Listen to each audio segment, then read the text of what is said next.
Hey, how's it going? Coach Ryan Family here from Viper. I'm in the Viper pit today and I've got a really quick tip. I'm not going to take much of your time today. I've got a really quick tip for how to maximize your time in the gym while working to improve your mobility and your movement patterns and all that stuff. So we've kind of got two camps in the training industry. We've got like the hardcore training people, the power lifters, Olympic lifters, a lot of CrossFitters that they go hard, they get after it, and then they leave the gym.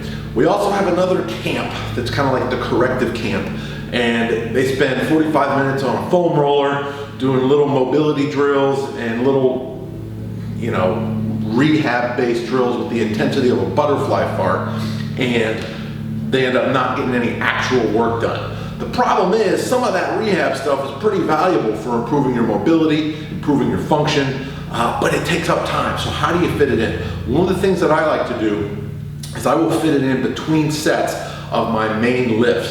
So for the main lifts, things like squats, bench presses, chin-ups, deadlifts, typically for those, you're gonna program longer rest periods.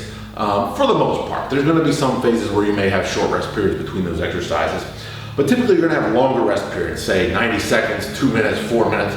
During that time, if you see me at the gym, you will find me doing corrective rehab mobility work for the opposite parts of my body. So on an upper body day, if I'm bench pressing and doing chins, in between those, you'll see me doing mobility drills for my hips. You'll see me doing stuff for my knees, abs, ankles, low intensity stuff that doesn't take too much energy and effort, so it still allows you to recover for your next set of the big movement. Same thing on my lower body days, deadlift days, squat days. In between those exercises, you will see me doing things like thoracic spine rotations, shoulder mobility, shoulder stretches, activation drills, ball rolls for shoulder timing, things like that. Stuff that is low, I said it before, low intensity, not very taxing, it still allows you to recover. Don't waste time in the gym. You only have a set amount of time to get things done, so you want to maximize that time. And you don't want to just go in, train, and forget those little things. You don't want to forget your stretching. You don't want to forget your activation drills. You don't want to forget your corrective work, because at the end of the day, that stuff is going to give you longevity and have you training for longer and more injury-free. I know I made some mistakes earlier on in my career and I'm paying for them now. So I don't want you to make the same mistakes.